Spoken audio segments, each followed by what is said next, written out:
ሰላም ጤና ይስጥልን ውድ የፍቅረ ጊዜ ሚዲያ ተከታታዮች እንደምን አላችሁ? ሳምንታዊ ዜና ታውለጎስ እንደሚከተለው አዘጋጅተናል። አብራችሁን ቆዩ። የመርካቶ ደብረ ኃይል ቅዱስ ራጉኤል ቤተክርስቲያን አንቀጸ ብርሃን ሰንበት ትምህርት ቤት በቅዱሳት ስዕልና በመንፈሳዊ የዜማ መሳሪያዎች ያሰለጠናቸውን ከ80 በላይ ተማሪዎች አስመረቀዋል። በዚህም በክረምት መርሃ ግብር 33 የበገና አሰልጣኞች በተከታታይ 9 ወር ደግሞ 20 በተጨማሪም አድቫንስ በገና 21 ተማሪዎች ተመርቀዋል። በክራር ስልጠና ደግሞ ለተከታታይ 6 ወር የሰለጠኑ 7 ተማሪዎች የተመረቁ ሲሆን ለአንድ ዓመት በቅዱሳት ስዕል ትምህርታቸውን የተከታተሉ 8 ተማሪዎች ተመርቀዋል። በመርሃ ግብሩ ለተመራቂ ተማሪዎች የእውቅና ሰርተፍኬት የሰጡ የመርካቶ ደብረ ኃይል ቅዱስ ራጉኤል ቤተክርስቲያን አስተዳዳሪ መላከ አሚን ቆሞስ አባ ገብረስላሴ በላይ ተመራቂዎቹ በሰለጠኑበት መስክ ቤተክርስቲያንን በትጋት እንዲያገለግሉ አሳስበዋል። በቄለም ወለጋ አህጉረ ስብከት ከሃሮ ለቡ ከአዋ ገላንና ከሰዮ ለተሰበሰቡ 87 ስልጣነ ክህነት ተሰጠ።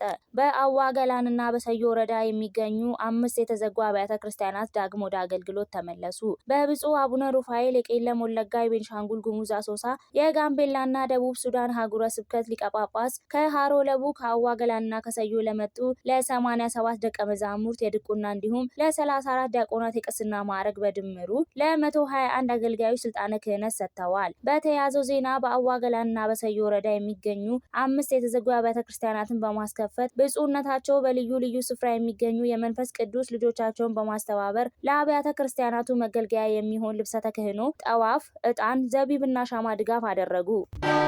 በኢትዮጵያ ኦርቶዶክስ ተዋሕዶ ቤተክርስቲያን በምስራቅ ጎጃም ሀገረ ስብከት የታላላቅ ሊቃውንት መፍለቂያ የሆነው የደብረ ገነት ሞጣ ቅዱስ ጊዮርጊስ የመጽሐፍ ትርጓሜ ጉባኤ ቤት በብሉያትና በሐዲሳት ትምህርታቸውን ሲከታተሉ የቆዩ ደቀ መዛሙርትን በመምህርነት አስመርቀዋል። ከዚህ ጉባኤ ቤት ታላላቅ ሊቃውንት እነ መምህር አካረ ወልድ ዘውቡ፣ እነ አና አራት አይና ጎሹ፣ እነ ዶክተር አባ አየለና ሌሎችም ቃለ እግዚአብሔርን በኢትዮጵያ የዘሩ ሊቃውንት ተምረውበታል።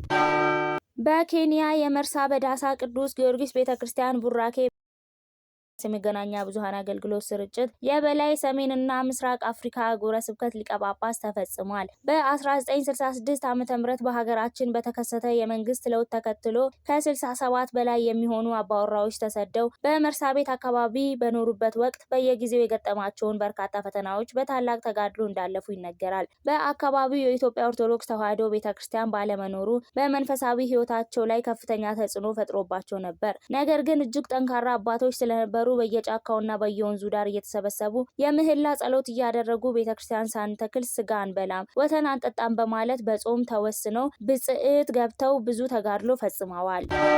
የሰሜን ሸዋ ሀገረ ስብከት ለሂሳብ ሰራተኞቹ ዘመኑን የዋጀ ሂሳብ ስራን ለማስፋፋት ደብል ኢንትሪ ስልጠና እያሰለጠነ ይገኛል። ስልጠናው እየተሰጠ ያለው በሀገረ ስብከቱ የሂሳብና በጀት ክፍል ኃላፊ ለአከ ሄራን በቀለ ደመረ ሲሆን ይህ የደብል ኢንትሪ ስልጠናው በብፁዕ አቡነ ቀለሜንጦስ በኢትዮጵያ ኦርቶዶክስ ተዋሕዶ ቤተክርስቲያን ጠቅላላ ቤተ ክህነት የሰንበት ትምህርት ቤቶች መደራጃ መምሪያና የሰሜን ሸዋ ሀገረ ስብከት ሊቀ ጳጳስ መልካም ፍቃድ እየተሰጠ የሚገኝ ሲሆን ለዘመናዊ የሂሳብ አሰራር ቅድሚያ ለመስጠት ታስቦ እንደሆነ ተገልጿል። የስልጠናው ዓላማም የተወጣላቸው የሂሳብ ሰራተኞችን ለማፍራት ዘመኑ የደረሰበትን ቴክኖሎጂ ተጠቅመው የነበሩ የሀገረ ስብከቱ የሂሳብ ሰራተኞችን የነበራቸውን የሂሳብ አሰራር አዘምኖ ብቁ ለማድረግና አዲስ ለሚመደቡ ሂሳብ ሰራተኞች ዘመናዊና ቀልጣፋ አሰራር ለመዘርጋት ታስቦ ስልጠናው እየተሰጠ እንደሚገኝ የሀገረ ስብከቱ የሂሳብና በጀት ክፍል ኃላፊ ገልጸዋል።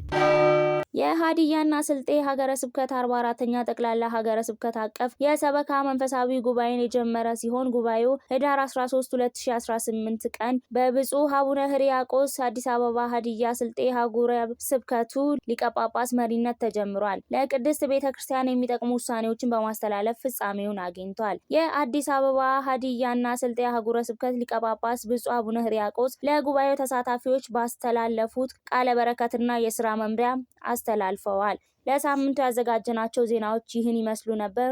ቸር ሰንብቱ።